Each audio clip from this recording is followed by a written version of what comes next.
Chemical reactions where you have molecules that are interacting with each other to form new molecules can be represented in a concise way with a chemical equation. Chemical equations are written to indicate what is reacting and what is being produced during a chemical reaction. Here you can see in this equation that we have reactants on the left-hand side of the equation, that is hydrogen and oxygen, and we have products on the right-hand side of the equation, which is water, or H2O.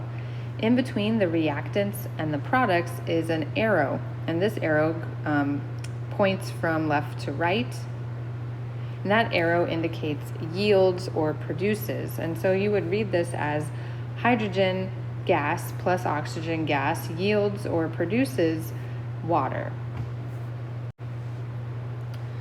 Chemical equations have other symbols in them sometimes that can tell us a lot of information that we need to know about these reactions.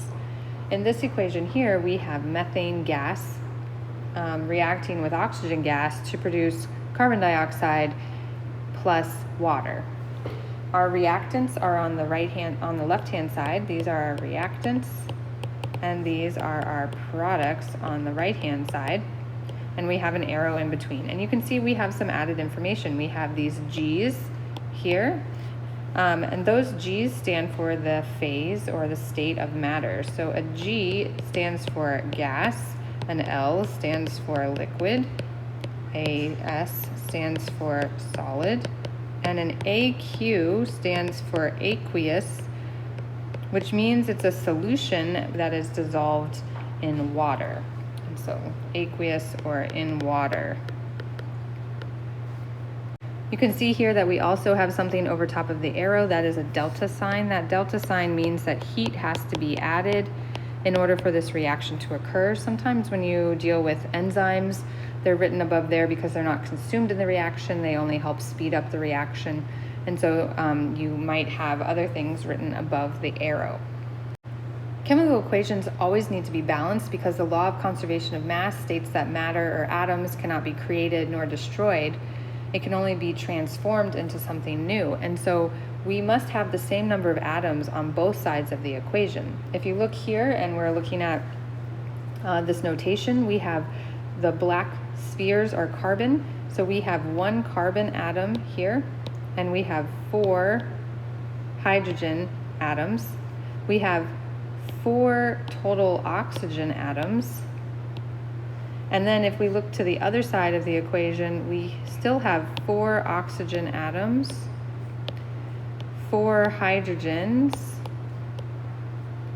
and 1 carbon. And so the number of atoms and the types of atoms that we had on the left-hand side equals the number and types of atoms we have on the right-hand side. To change the number of atoms that we have to add coefficients out to the front rather than changing the subscripts in order to balance the equations.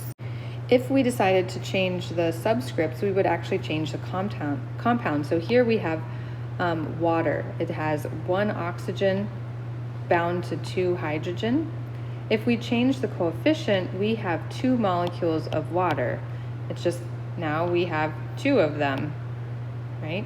That means that we have 2 oxygen and 4 hydrogen, but they're still water molecules.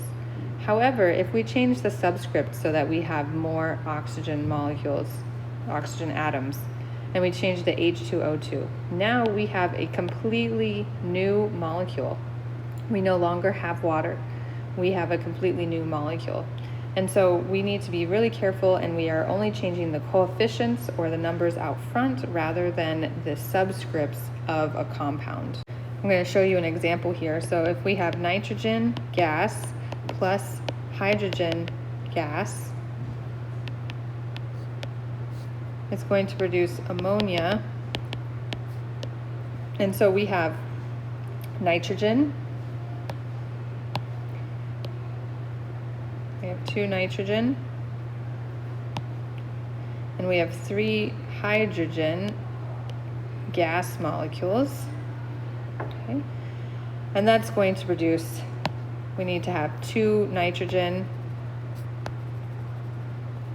and 6 hydrogen molecules to balance that out. Now I didn't change the subscript or anything here. I can't put a 2 here. That's not right. In order to get more nitrogen, I had to put a coefficient out front. Most of balancing equations can be accomplished by trial and error, but there are a couple of hints along the way. You should try to balance metals first, and then you can go to nonmetals. Oxygens and hydrogens should always be left for last, because those, especially if you have water, changing one will affect the other when you change the coefficient. So let's look at an example here. We have aluminum plus hydrochloric acid in an aqueous solution produces aluminum chloride, that's aqueous, plus hydrogen gas. And so first we're going to start with the metals, and we have aluminum here. We have we're going to list out all of our elements on each side. I like to make sure they're in the same order.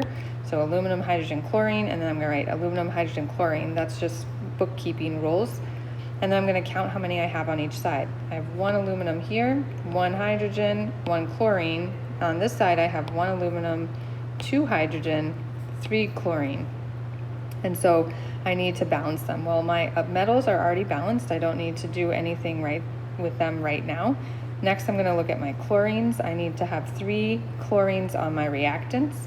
In order to do that, I have to change the coefficient out front, and so I am going to add a 3 out front here. When I do that, that is going to affect both my hydrogen and my chlorine. So now I have 3 hydrogen and 3 chlorine. So my aluminums and my chlorines match, but my hydrogens don't. So I have more hydrogens on the reactants than on the products. So I'm going to come over here and look and say, okay, I need more hydrogens on my products. And so I have 2 over here. I have 3 on the other side. I can't change my subscript, so I'm going to change my coefficient, and I'm going to do a multiple of 3. So I'm going to have 3 times 2 gives me 6 hydrogens over on this side. Now I don't have 6 hydrogens on this side, so I'm going to have to change a few things. This is going to have to change to a 6. So now I have 6 hydrogens and 6 chlorines, but that changes the number of chlorines that I have on the product side. So let's go over the product side. What times 3 gives me 6? Well, 2. So that changes not only the number of chlorines, but also the number of aluminums. So I got to change both of those. Now my aluminums don't match, so I come back over to the the reactants, and I have put a 2 there, and now it is balanced. And so my coefficients are 2, 6, 2, and 3 for this balanced equation, to make sure I have the same number of every type of atom on both sides of the equation.